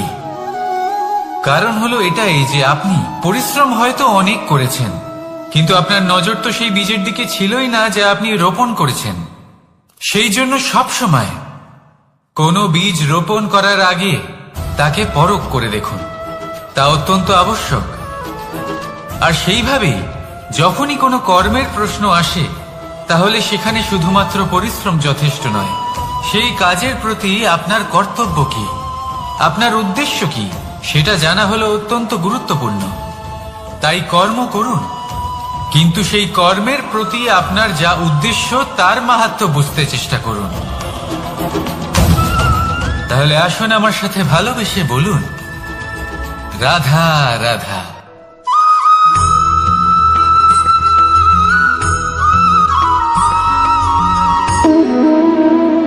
সম্পর্ক হলো আমাদের জীবনের একটি আধার। কিছু সম্পর্ক এমন যা আমরা জন্মসূত্রে লাভ করি, যেমন পরিবার, মা, বাবা। কিছু সম্পর্ক আছে যা আমরা জীবনে অর্জন করে থাকি, তা সে প্রেমের হোক, স্নেহের হোক বা বন্ধুত্বের। এই সকল সম্পর্ক লাভ করার বা গড়ে তোলার 5টি ধাপ রয়েছে। প্রথম ধাপ, কোনো ব্যক্তির সাথে আলাপ হওয়া, তার সাথে কথা বলা বা তাকে দেখা। দ্বিতীয় ধাপ, সে ব্যক্তিকে আমাদের ভালো লাগা। তৃতীয় ধাপ, আমাদের এটা চাইতে শুরু করা যে জীবনে এই ব্যক্তি যেন আমাদের বন্ধু হন, আমাদের জীবনে থাকেন, বা আমাদের কাউকে ভালোবেসে ফেলা। আর এটা আমাদের ভাবা বা চাওয়া যে সেই ব্যক্তি যেন আজীবন আমার সাথে থাকেন, আমার জীবনে আমার সাথী হয়ে। চতুর্থ ধাপ, লাভ করা। এবার এই ধাপটি অনেক মানুষের পক্ষেই খুবই সরল হয়, বড়ই সরলভাবে নিজেদের সঙ্গীকে লাভ করে থাকেন। কিছু মানুষের জন্য এই ধাপ অত্যন্ত কঠিন হয়ে থাকে। অনেক প্রতিকূল পরিস্থিতির উপর জয়লাভ করে তারা সঙ্গীকে লাভ করেন, কিন্তু লাভ অবশ্যই করেন। এরপরে আসে পঞ্চম, অন্তিম এবং সব থেকে গুরুত্বপূর্ণ ধাপ। সেটা হলো সেই সম্পর্ক পালন করা। এটা হলো এমন এক বিষয় যা প্রত্যেক মানুষের শেখা উচিত। যদি ব্যক্তি নিজের জীবনে সম্পর্ক রক্ষা করতে শিখে যান, তবে প্রত্যেক সম্পর্ক তার জীবনকে স্বর্গ করে তুলবে। আসুন আর আমার সাথে ভালোবেসে বলুন, রাধা রাধা।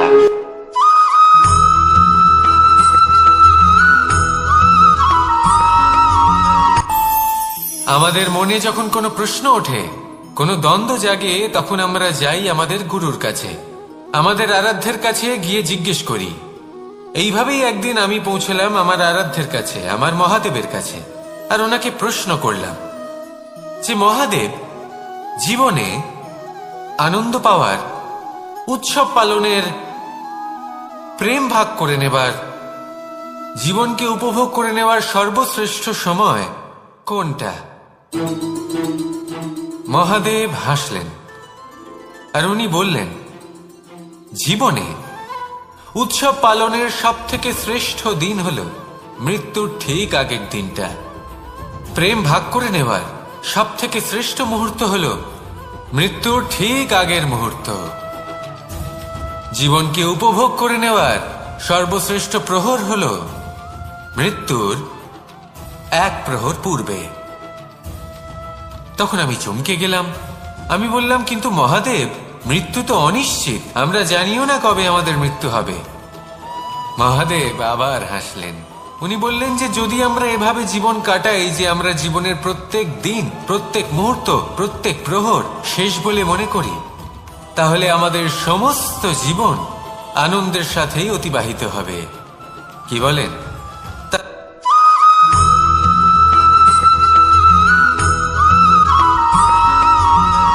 এই সংসারে কোনো বস্তু হোক বা ব্যক্তি হোক, তার একার গুরুত্ব কিন্তু খুব বেশি নয়। একটা উদাহরণ হিসেবে বৃষ্টির ফোঁটাকে ভেবে দেখুন। যদি একটি বৃষ্টির ফোঁটা হয় তাহলে তার খুব বেশি গুরুত্ব থাকে না, কিন্তু যখন সহস্র বৃষ্টির ফোঁটা মেঘের মধ্যে দিয়ে ঝরে পড়ে তখন সেটা বর্ষার রূপ ধারণ করে। সেই বর্ষা যা এই প্রকৃতিকে শান্ত করে। সেইভাবেই পাথরের ছোট টুকরো, তার খুব বেশি গুরুত্ব থাকে না, কিন্তু যখন অসংখ্য পাথরের টুকরো একত্রিত হয় তখন তা পর্বতের আকার ধারণ করে। সেইভাবেই কিছু মানুষ যখন একত্রিত হন তখন তৈরি হয় পরিবার, কিছু পরিবার যখন একত্রিত হয় তখন তৈরি হয় সমাজ, যখন অনেক সংখ্যক সমাজ একত্রিত হয় তখন তৈরি হয় রাজ্য। এবার এই রাজ্যের সবথেকে গুরুত্বপূর্ণ ব্যক্তি হতে পারেন রাজা, কিন্তু তাও সেই রাজা একা কিছু করতে পারেন না। যুদ্ধ লড়ার সময় তারও নিজের সৈন্যদলকে প্রয়োজন পড়ে। কিন্তু এই সংসারে এমন একজন ব্যক্তি আছেন যিনি একাই সব কাজ করতে থাকেন, এবং সেই ব্যক্তি হলেন মা। আমাদের জীবনে একজন পিতার ভূমিকা কিন্তু নিঃসন্দেহে অমূল্য, কিন্তু আমাদের সকলের জীবনে যে ভূমিকা একজন মায়ের তা অন্য কারোর থাকে না। একজন মা একাই সন্তানকে বড় করতে পারেন, সংস্কারী করে তুলতে পারেন, তার জন্য পরিশ্রম করেন। আর এত কিছু কাজ করার পরেও তার কাজের জন্য তিনি প্রশংসা অবশ্য পান না। উল্টে যদি সেই সন্তান অনুচিত পথে চালিত হয়, অনুচিত কর্ম করে, তখন সেই মাকেই অপবাদের পাত্র হয়ে উঠতে হয়। আমাদের জীবনে মায়ের যোগদান কতটা সেটা বুঝুন। আপনাকে বড় করে তোলার জন্য উনি কতটা পরিশ্রম করেছেন সেটা বুঝুন। আজ থেকে, এখন থেকে, এই মুহূর্ত থেকে মাকে সম্মান করতে শিখুন। যখন সময় পাবেন, যখন সুযোগ হবে, তখন তার প্রশংসা করুন, ওনারও ভালো লাগবে। আর মায়ের এই মমতার জন্য, তার এই ভূমিকার জন্য আসুন সবাই মিলে আমরা তাকে প্রণাম করি, আর সকলে মিলে ভালোবেসে বলি রাধা রাধা।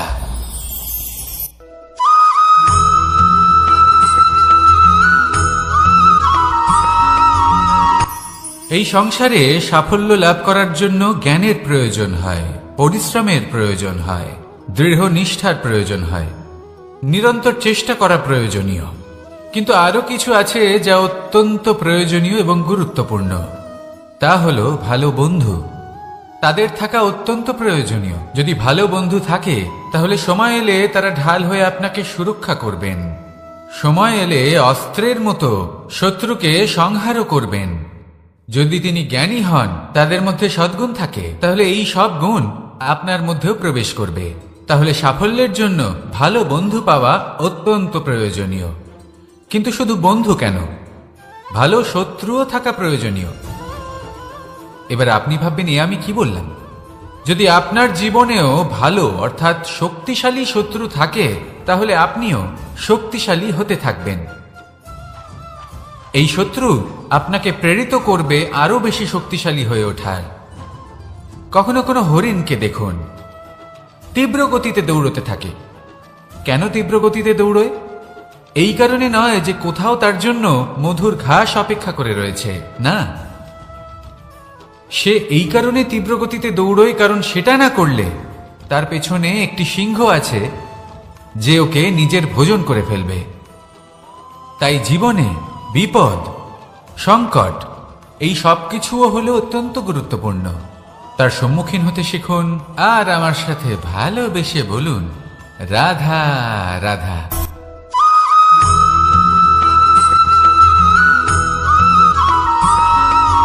কথায় আছে, প্রত্যেক পুত্র তার পিতার প্রতিচ্ছবি হয়, আর সমস্ত প্রতিচ্ছবি চায় যেন সে তার অস্তিত্ব প্রাপ্ত করতে পারে। পুত্র চায় সে যেন তার পিতার মতো হয়, বা কখনো কখনো তার থেকেও শ্রেষ্ঠ হয়। সেটা কোনো অনুচিত ব্যাপার নয়। অনুচিত তখন হয় যখন পুত্র নিজের পিতার মতো হবার স্বপ্ন পূরণ করতে গিয়ে বা তার থেকেও শ্রেষ্ঠ হবার স্বপ্ন পূরণে অনুচিত পথের আশ্রয় নেয়। কারণ তারপরে সে তার পিতার গুণগুলি আত্মসাৎ করতে চায় না। সে শুধুই এটা চায় যে সংসারের চোখে যেন আমি শ্রেষ্ঠ প্রমাণিত হই। এটা অনুচিত। সংসারে এমন অনেক মানুষ আছেন যারা এই কারণে শ্রেষ্ঠ হবার চেষ্টা করেন যাতে তার পরিবারের তার পিতার সম্মান বৃদ্ধি পায়। এমনও মানুষ থাকেন, আর এটাই হলো পার্থক্য উদ্দেশ্যের।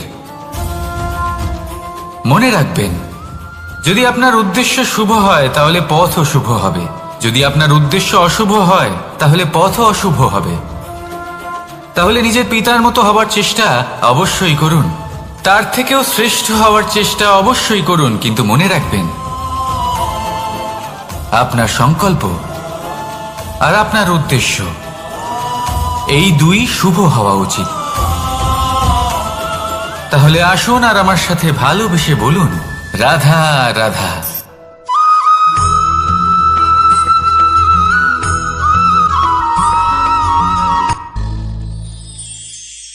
শিশিরের বিন্দু পাতার ওপর পড়ে আর তার গায়ে লেগে থাকে।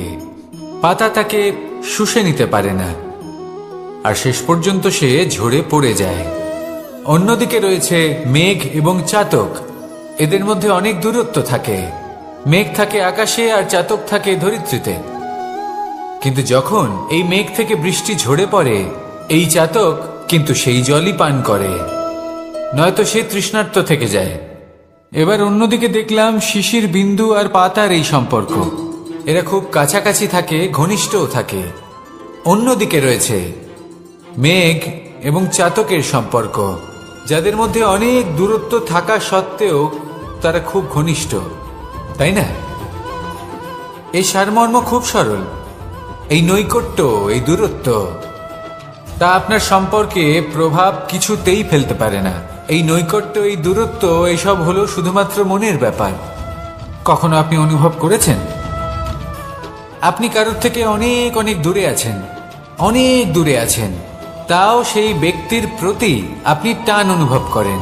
সেখানে আপনি কারোর সাথে প্রত্যেক দিন অতিবাহিত করেন, সমস্ত জীবন অতিবাহিত করেন, সব থেকে বেশি সময় তার সাথে অতিবাহিত করেন, তাও তার প্রতি সেই টান অনুভব করেন না।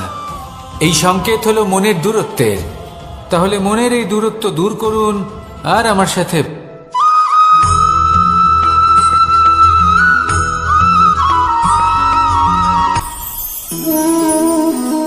শক্তি এক অত্যন্ত বিচিত্র বস্তু, বা বলতে পারেন অনুভূতি। পিতা সবসময় চান যেন তিনি তার শক্তি পুত্রকে। আসুন আপনাকে সহজে বোঝাই। যদি আপনি সুপাত্র হন আর আপনাকে শক্তি দেওয়া হয়, তাহলে আপনি সেই শক্তির গুরুত্ব বুঝবেন, কোথায় সেই শক্তি প্রয়োগ করা উচিত সেটা বুঝবেন।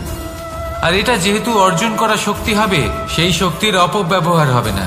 কিন্তু যদি এই আপনি কুপাত্র হন আর যদি আপনাকে এই শক্তি দেওয়া হয়, তাহলে কি হবে? দেখতে গেলে এই শক্তি আপনি দান হিসেবে পেয়েছেন, তাই না আপনি এই শক্তির গুরুত্ব বুঝবেন আর না এর প্রয়োগ আপনি জানবেন। তার অপব্যবহার হওয়া সুনিশ্চিত। তাই যদি আপনি কোনো শক্তি অর্জন করতে চান, তাহলে আগে তার যোগ্য হয়ে উঠুন। পুত্র নয়, পাত্র হয়ে উঠুন। আর আমার সাথে ভালোবেসে বলুন, রাধা রাধা।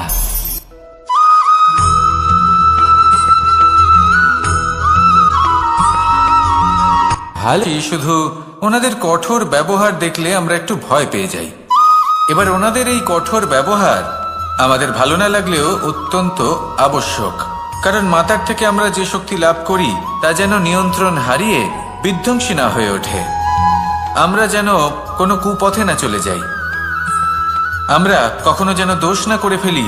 শুধু সেই জন্য পিতা এবং গুরু একটু কঠোর হয়ে ওঠেন, এবং ওনাদের এই কঠোর আচরণ ভবিষ্যতে গিয়ে আমরা অবশ্যই বুঝতে পারি। জীবনে কিছু বছর আমরা এগিয়ে যাই আর তারপর আমরা বুঝতে পারি যে বাবা এবং গুরু আমাদের যথেষ্ট ভালোবাসতেন, কিন্তু ওনাদের ভালোবাসার বহিঃপ্রকাশ আলাদা। প্রয়োজনীয় হলো এটা দেখার, এটা বোঝার যে শুরু থেকে আমাদের প্রতি ওনাদের আচরণ কেমন ছিল। ওনাদের কঠোর হওয়ার পেছনে ওনাদের ভালোবাসাটা বোঝার চেষ্টা করুন, ওনাদের চিন্তাটা বোঝার চেষ্টা করুন, ওনাদের পথপ্রদর্শনের আড়ালে আপনার ভবিষ্যতের জন্য যে পরিকল্পনা ওনারা করেছেন সেটা বোঝার চেষ্টা করুন। তখন আপনারা বুঝতে পারবেন ওনাদের ভালোবাসাকে। আপনার মনের মধ্যে আপনা থেকেই ওনাদের প্রতি সম্মান জেগে উঠবে। নিজের পিতা এবং নিজের গুরু এই দুজনের প্রতি কৃতজ্ঞতা প্রকাশ করুন আর আমার সাথে ভালোবেসে বলুন, রাধা রাধা।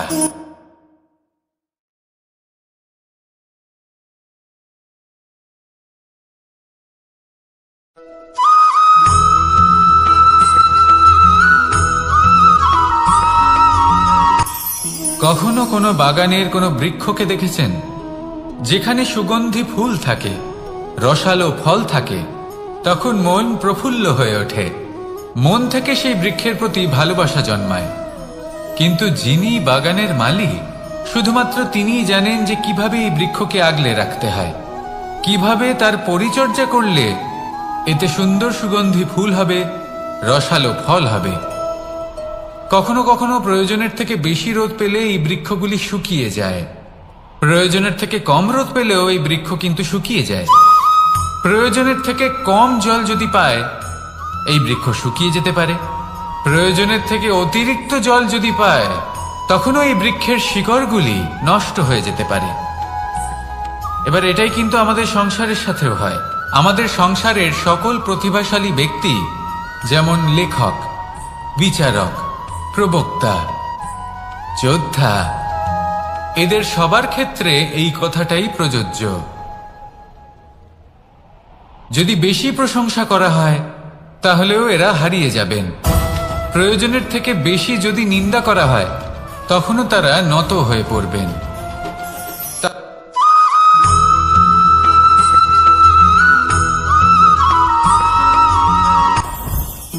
জীবনে কিছু শেখা অত্যন্ত গুরুত্বপূর্ণ। এবার কি কি শিখতে হবে সেই সব শেখানোর জন্য অনেক শিক্ষক রয়েছেন, কিন্তু কি শিখবেন না আর কি করবেন না এটা আমাদের নিজের অভিজ্ঞতা দিয়ে শিখতে হয়। কিন্তু তার মানে এটা নয় যে যদি আপনাকে শিখতে হয় যে আগুনের তাপ কতটা, আপনাকে আগুনের মধ্যে হাত দিতে হবে। না, অন্য কারোর অভিজ্ঞতা দ্বারাও শিখতে পারেন। প্রশ্ন শুধুমাত্র একটাই যে আপনি কি শিখতে চান নাকি চান না। যদি আপনি এটাই ভাবেন যে আমি শুধুই নিজের অভিজ্ঞতা দ্বারাই শিখতে চাই, তাহলে জীবনকাল ছোট মনে হবে, অনেক কিছুই শিখতে পারবেন না। তাই নিজের সাথে সাথে বড়দের অভিজ্ঞতা দ্বারাও শেখা শুরু করে দিন। এই সংসারের অভিজ্ঞতা দ্বারা শিখতে শুরু করে দিন। আর এটা নিশ্চিত রূপে শেখা আবশ্যক যে কখন কি করবেন না, কোথায় থামতে হবে আর কোথায় থামবেন না। তাহলে আসুন আর আমার সাথে ভালোবেসে বলুন, রাধা রাধা।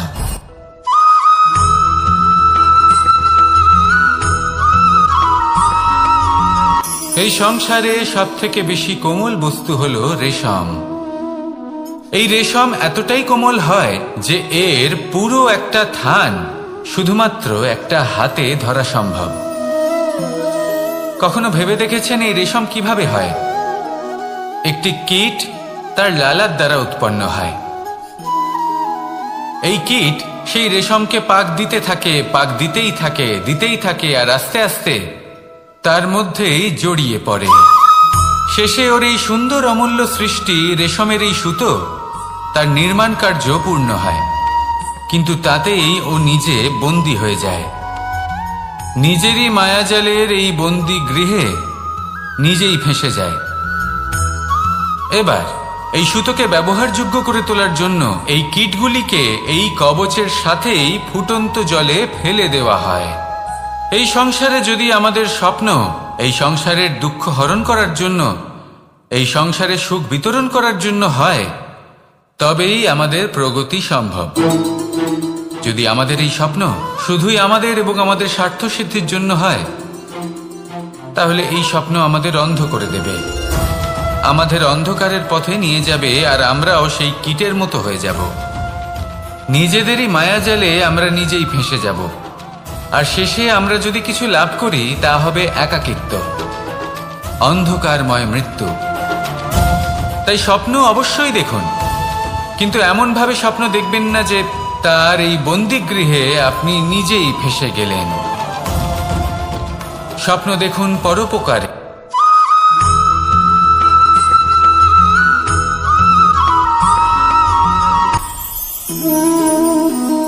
শক্তি এক অত্যন্ত বিচিত্র বস্তু, বা বলতে পারেন অনুভূতি। পিতা সবসময় চান যেন তিনি তার শক্তি পুত্রকে। আসুন আপনাকে সহজে বোঝাই। যদি আপনি সুপাত্র হন আর আপনাকে শক্তি দেওয়া হয়, তাহলে আপনি সেই শক্তির গুরুত্ব বুঝবেন, কোথায় সেই শক্তি প্রয়োগ করা উচিত সেটা বুঝবেন। আর এটা যেহেতু অর্জন করা শক্তি হবে, সেই শক্তির অপব্যবহার হবে না। কিন্তু যদি এই আপনি কুপাত্র হন আর যদি আপনাকে এই শক্তি দেওয়া হয়, তাহলে কি হবে? দেখতে গেলে এই শক্তি আপনি দান হিসেবে পেয়েছেন, তাই না আপনি এই শক্তির গুরুত্ব বুঝবেন আর না এর প্রয়োগ আপনি জানবেন। তার অপব্যবহার হওয়া সুনিশ্চিত। তাই যদি আপনি কোনো শক্তি অর্জন করতে চান, তাহলে আগে তার যোগ্য হয়ে উঠুন। পুত্র নয়, পাত্র হয়ে উঠুন। আর আমার সাথে ভালোবেসে বলুন, রাধা রাধা।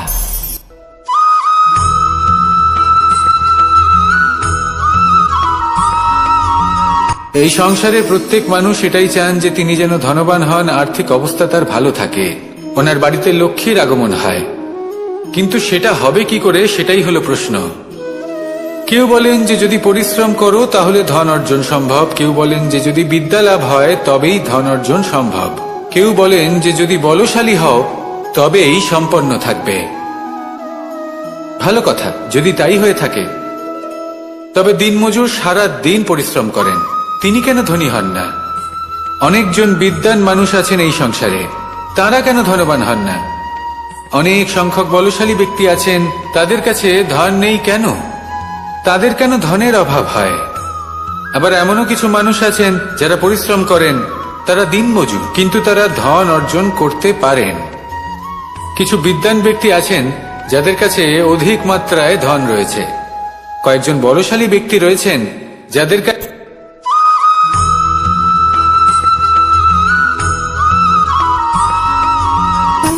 সুখ, দুঃখ এবং শক্তি, এই তিন হলো এই সংসারের ত্রিদেবের মতো। আমাদের জীবনে যা কিছু ঘটছে এই তিনটির ভিত্তির উপরেই হচ্ছে।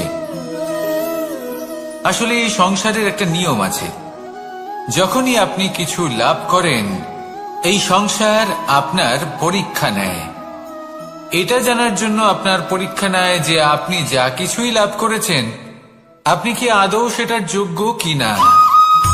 ঠিক সেইভাবেই এই সুখ, দুঃখ এবং শক্তি আপনার পরীক্ষা নিয়ে থাকে। যখন সুখ আসে তখন সে আপনার পরীক্ষা নেয় যে আপনার মধ্যে অহংবোধ জাগ্রত হয়নি তো।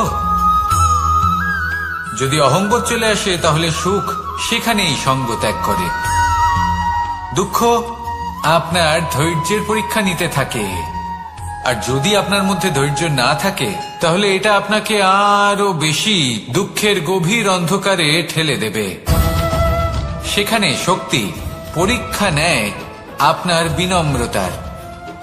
যদি আপনি বিনম্র না হন, তাহলে হয় এই শক্তি আপনার সঙ্গ ত্যাগ করবে, নয় এই শক্তি বিনম্রতার অভাবে আপনার পতনের কারণ হতে পারে।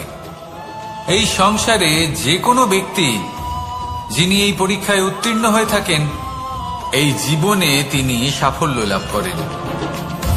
আসুন আমার সাথে ভালোবেসে বলুন, রাধা রাধা।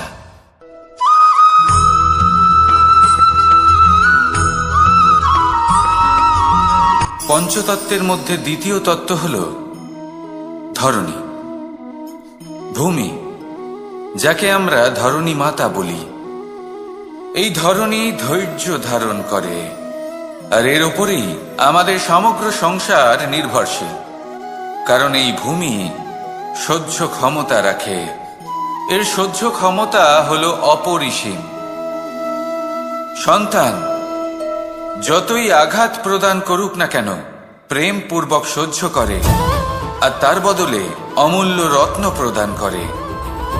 সন্তান যদি হাল চালায় তাহলে তার বদলে তাকে অন্ন প্রদান করে। এটাই হলো ধরনী। এবার এর থেকে আমরা কি শিক্ষা পেতে পারি? এটাই যে কারোর জন্য কিছু করা বা কাউকে কিছু দেওয়া মনে কোনো কামনা ছাড়াই। আর এই কথাটা বুঝে যান, যদি কারোর জন্য কামনা না রেখে বা কোনো পাওয়ার আশা না রেখে কারোর জন্য কিছু করেন বা কারোকে কিছু দেন, যদি এটা আপনি শিখতে পারেন তবে আপনি ভালোবাসতে শিখে গেছেন। আর সেই জন্যই এই ধরিত্রীকে মাতা বলা হয়। কারণ মাতা শুধু উনি নন যিনি গর্ভে সন্তানকে ধারণ করেন, মাতা তো উনিও যিনি জীবন বাঁচতে শেখান, যিনি জীবন বাঁচার উদাহরণ প্রদান করেন। তাহলে ধরনীর থেকে এই নিঃস্বার্থ ভাব শিখুন, নিঃস্বার্থ ভালোবাসা শিখুন, আর এই ভালোবাসার সাথেই বলুন রাধা রাধা।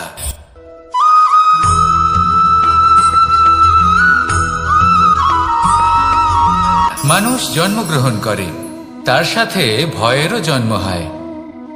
ছোটবেলা থেকেই আমাদের মনে কোনো না কোনো প্রকারের ভয় থেকেই যায়।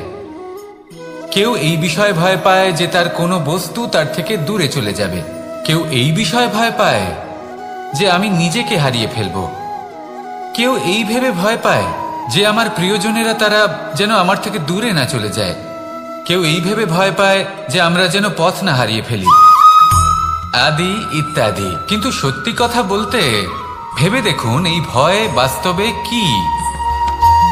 শুধুই একটা মনস্থিতি, আর কিছুই নয়।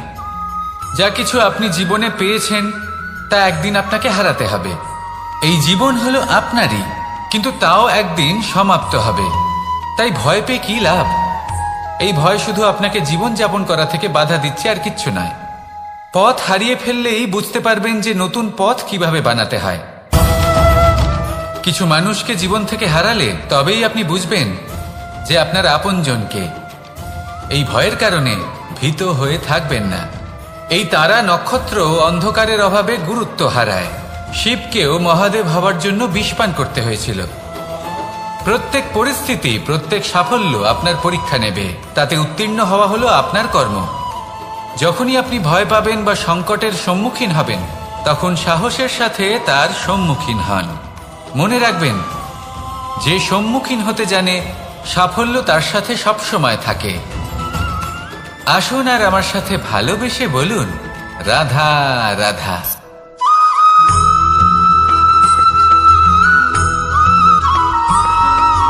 জীবনে অগ্রসর হওয়ার জন্য আমাদের কাকে প্রয়োজন হয়?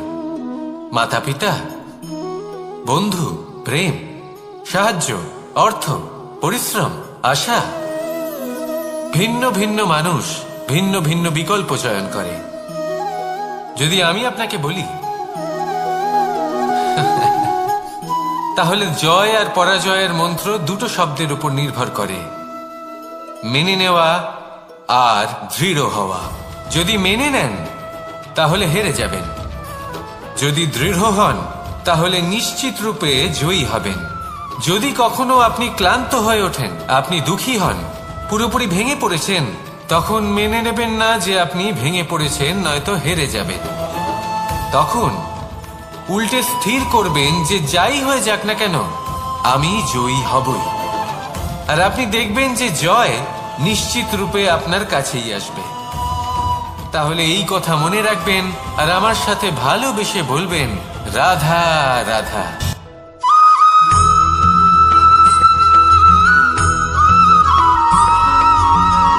এই সংসারে কোনো বস্তু হোক বা ব্যক্তি হোক, তার একার গুরুত্ব কিন্তু খুব বেশি নয়।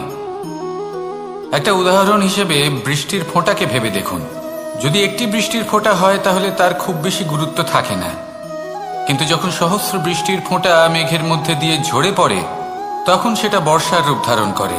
সেই বর্ষা যা এই প্রকৃতিকে শান্ত করে। সেইভাবেই পাথরের ছোট টুকরো, তার খুব বেশি গুরুত্ব থাকে না, কিন্তু যখন অসংখ্য পাথরের টুকরো একত্রিত হয় তখন তা পর্বতের আকার ধারণ করে। সেইভাবেই কিছু মানুষ যখন একত্রিত হন তখন তৈরি হয় পরিবার, কিছু পরিবার যখন একত্রিত হয় তখন তৈরি হয় সমাজ, যখন অনেক সংখ্যক সমাজ একত্রিত হয় তখন তৈরি হয় রাজ্য। এবার এই রাজ্যের সব থেকে গুরুত্বপূর্ণ ব্যক্তি হতে পারেন রাজা, কিন্তু তাও সেই রাজা একা কিছু করতে পারেন না। যুদ্ধ লড়ার সময় তারও নিজের সৈন্যদলকে প্রয়োজন পড়ে। কিন্তু এই সংসারে এমন একজন ব্যক্তি আছেন যিনি একাই সব কাজ করতে থাকেন, এবং সেই ব্যক্তি হলেন মা। আমাদের জীবনে একজন পিতার ভূমিকা কিন্তু নিঃসন্দেহে অমূল্য, কিন্তু আমাদের সকলের জীবনে যে ভূমিকা একজন মায়ের তা অন্য কারোর থাকে না। একজন মা একাই সন্তানকে বড় করতে পারেন, সংস্কারী করে তুলতে পারেন, তার জন্য পরিশ্রম করেন। আর এত কিছু কাজ করার পরেও তার কাজের জন্য তিনি প্রশংসা অবশ্য পান না। উল্টে যদি সেই সন্তান অনুচিত পথে চালিত হয়, অনুচিত কর্ম করে, তখন সেই মাকেই অপবাদের পাত্র হয়ে উঠতে হয়। আমাদের জীবনে মায়ের যোগদান কতটা সেটা বুঝুন। আপনাকে বড় করে তোলার জন্য উনি কতটা পরিশ্রম করেছেন সেটা বুঝুন। আজ থেকে, এখন থেকে, এই মুহূর্ত থেকে মাকে সম্মান করতে শিখুন। যখন সময় পাবেন, যখন সুযোগ হবে, তখন তার প্রশংসা করুন, ওনারও ভালো লাগবে। আর মায়ের এই মমতার জন্য, তার এই ভূমিকার জন্য আসুন সবাই মিলে আমরা তাকে প্রণাম করি,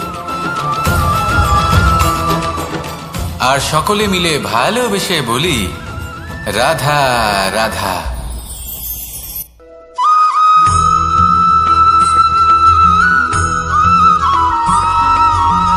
এই সংসারের সব থেকে গুরুত্বপূর্ণ তত্ত্ব কোনটা? প্রথম হলো সময়। জন্ম থেকে মৃত্যু পর্যন্ত এই যে সময়, এটাই তো হলো জীবন। দ্বিতীয় হলো জীবন, যাতে আমরা সময়ের সদ্ব্যবহার করি, শ্রেষ্ঠ থেকে শ্রেষ্ঠতর কাজ করার চেষ্টা করি। বহু বছরের এই পরম্পরা, এই সংস্কৃতিকে এগিয়ে নিয়ে যাওয়ার চেষ্টা করি। এই সংসারে আমরা অংশগ্রহণ করতে চেষ্টা করি। তৃতীয় হলো ধন, সেই ধন যা প্রত্যেক ব্যক্তি অর্জন করতে চেষ্টা করেন। এবার এই তিনটি তত্ত্বের মধ্যে একটা সামঞ্জস্য আছে, সমান ব্যাপার আছে। সে ধনই হোক বা সময় হোক বা হোক জীবন। আর সেই সমান ব্যাপার হলো যে যদি আপনি এটা গণনা করতে থাকেন তাহলে তা কমতে থাকে, যদি আপনি এটা ব্যবহার করেন তাহলে তা বাড়তে থাকে। একে সংগঠিত করে রাখতে চেষ্টা করলে এ হাত থেকে ফসকে যায়, কিন্তু যদি আপনি একে সামলে রাখতে শিখে যান তাহলে এমন কাজ করবেন যাতে সংসারের সাথে সাথে পরবর্তী প্রজন্ম লাভবান হবে। যদি কিছু শিখতে চান তাহলে সামলাতে শিখুন, গণনা করা বা সংগঠিত করা নয়। আসুন আর আমার সাথে ভালোবেসে বলুন, রাধা রাধা।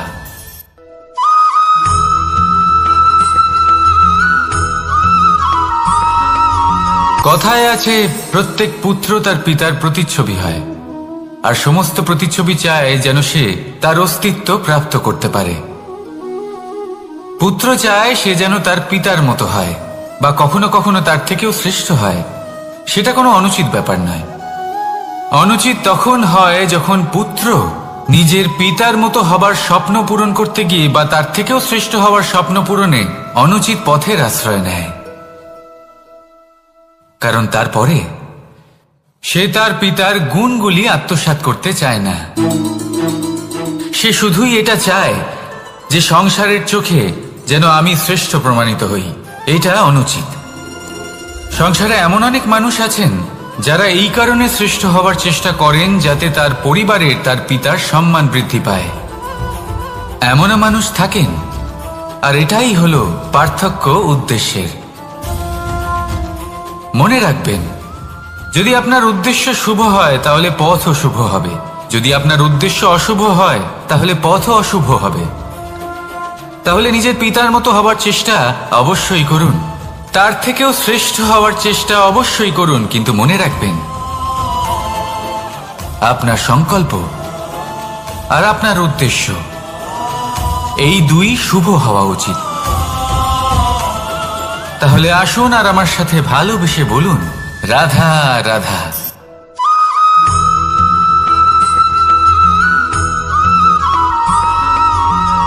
পিতা আর পুত্রের সম্পর্ক অত্যন্ত মধুর হয়ে থাকে। পিতা স্বপ্ন দেখেন, তাকে পূর্ণ করার সকল সম্ভাব্য চেষ্টা করেন, কিন্তু তাও অনেক সময় ওনার স্বপ্ন অপূর্ণ থেকে যায়। তখন পিতা ভাবেন যে স্বপ্ন উনি পূর্ণ করতে পারেননি, ওনার সন্তান তা অবশ্যই পূরণ করবে।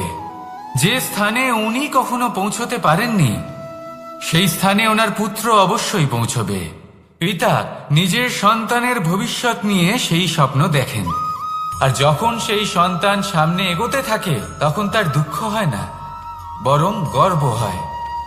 ওনার ভালো লাগে এটা দেখে যে ওনার সন্তান অনেক উন্নতি করছে।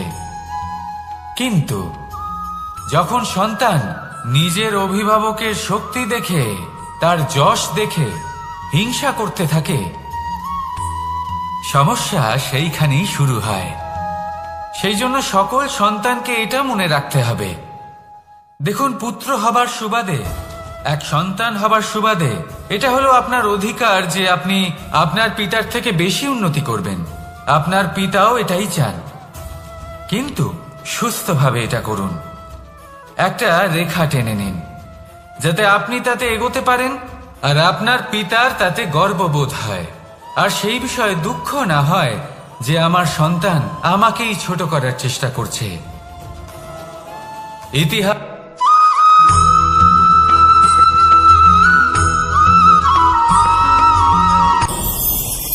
ভয়ের সাথে আমরা সবাই পরিচিত, কষ্টও আমরা সবাই পেয়েছি।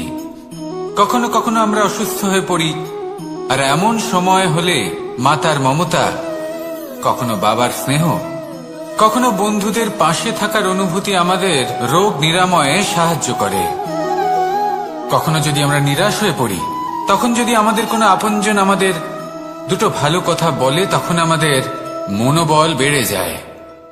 ঠিক তেমন সংসারের এই রঙ্গমঞ্চে যদি আপনি পীড়িত অনুভব করেন, কিছু শুভ কথা আলোচনা করুন, কিছু স্তুতি গান করুন, কিছু মুহূর্তের জন্য হলেও নিজের ইষ্টদেবের কথা স্মরণ করুন আর প্রার্থনা করুন। সাহস বাড়বে, শক্তিও বৃদ্ধি পাবে এবং সামনে এগিয়ে চলার পথও দেখতে পাবেন। তখন এই মন প্রসন্ন হয়ে বলবে, রাধা রাধা।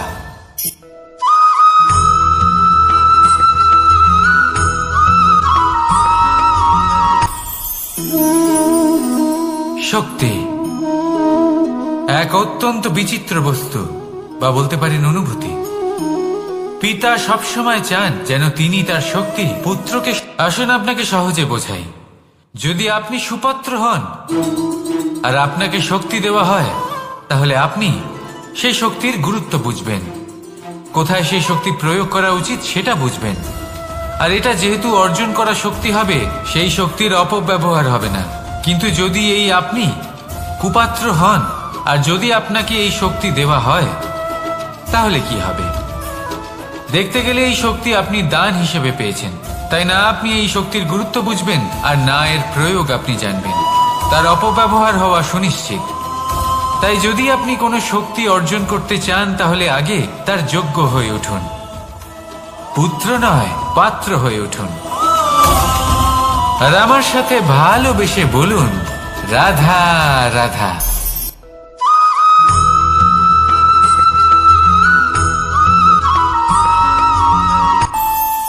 আমাদের মনে যখন কোনো প্রশ্ন ওঠে, কোনো দ্বন্দ্ব জাগে, তখন আমরা যাই আমাদের গুরুর কাছে, আমাদের আরাধ্যের কাছে গিয়ে জিজ্ঞেস করি।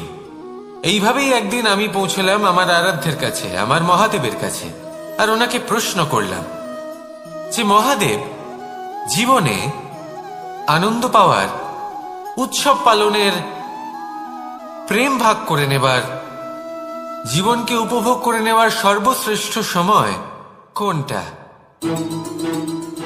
মহাদেব হাসলেন আর উনি বললেন, জীবনে উৎসব পালনের সব থেকে শ্রেষ্ঠ দিন হল মৃত্যুর ঠিক আগের দিনটা।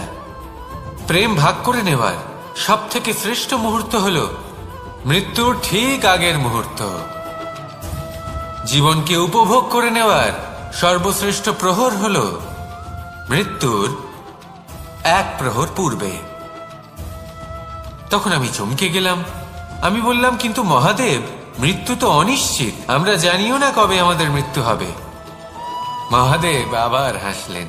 উনি বললেন যে যদি আমরা এভাবে জীবন কাটাই যে আমরা জীবনের প্রত্যেক দিন, প্রত্যেক মুহূর্ত, প্রত্যেক প্রহর শেষ বলে মনে করি, তাহলে আমাদের সমস্ত জীবন আনন্দের সাথেই অতিবাহিত হবে।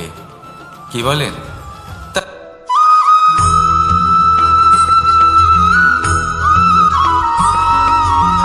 এই সংসারের সব থেকে গুরুত্বপূর্ণ তত্ত্ব কোনটা? প্রথম হলো সময়। জন্ম থেকে মৃত্যু পর্যন্ত এই যে সময়, এটাই তো হলো জীবন। দ্বিতীয় হলো জীবন, যাতে আমরা সময়ের সদ্ব্যবহার করি, শ্রেষ্ঠ থেকে শ্রেষ্ঠতর কাজ করার চেষ্টা করি, বহু বছরের এই পরম্পরা, এই সংস্কৃতিকে এগিয়ে নিয়ে যাওয়ার চেষ্টা করি, এই সংসারে আমরা অংশগ্রহণ করতে চেষ্টা করি। তৃতীয় হলো ধন, সেই ধন যা প্রত্যেক ব্যক্তি অর্জন করতে চেষ্টা করেন। এবার এই তিনটি তত্ত্বের মধ্যে একটা সামঞ্জস্য আছে, সমান ব্যাপার আছে, সে ধনই হোক বা সময় হোক বা হোক জীবন। আর সেই সমান ব্যাপার হলো যে যদি আপনি এটা গণনা করতে থাকেন তাহলে তা কমতে থাকে, যদি আপনি এটা ব্যবহার করেন তাহলে তা বাড়তে থাকে। একে সংগঠিত করে রাখতে চেষ্টা করলে এ হাত থেকে ফসকে যায়, কিন্তু যদি আপনি একে সামলে রাখতে শিখে যান তাহলে এমন কাজ করবেন যাতে সংসারের সাথে সাথে পরবর্তী প্রজন্ম লাভবান হবে। যদি কিছু শিখতে চান তাহলে সামলাতে শিখুন, গণনা করা বা সংগঠিত করা নয়। আসুন আর আমার সাথে ভালোবেসে বলুন, রাধা রাধা।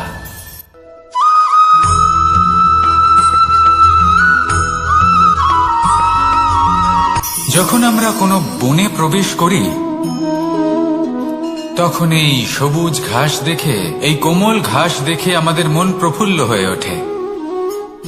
ভিন্ন ভিন্ন প্রজাতির ফুল, ভিন্ন ভিন্ন রঙের ফুল দেখে এই মন আনন্দে ভরে ওঠে। এখানে শিশুরা আনন্দ লাভ করে, বড়রা ভোজন গ্রহণ করেন, কথাবার্তা বলেন, হাঁটাহাঁটি করে বেড়ান। এবার ভেবে দেখুন, যখন এই উপবনের নির্মাণ হয়েছিল সেই সময় যদি এই মাটিকে সঠিকভাবে খনন না করা হতো, যদি তাতে সঠিকভাবে বীজ রোপণ না করা হতো, যদি কোনো সংঘর্ষ না হতো, পরিশ্রম না করা হতো, যদি চলতে চলতে পায়ে কাঁটা না বিঁধে যেত, তাহলে এই সুন্দর বন দেখে আমরা কি এই আনন্দ লাভ করতে পারতাম? কখনোই নয়।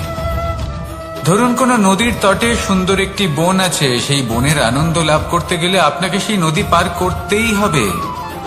যদি সুখের নদীর কাছে পৌঁছতে চান তাহলে তটে যে কাঁটা রয়েছে সেগুলোর সাথে সংঘর্ষ করতেই হবে।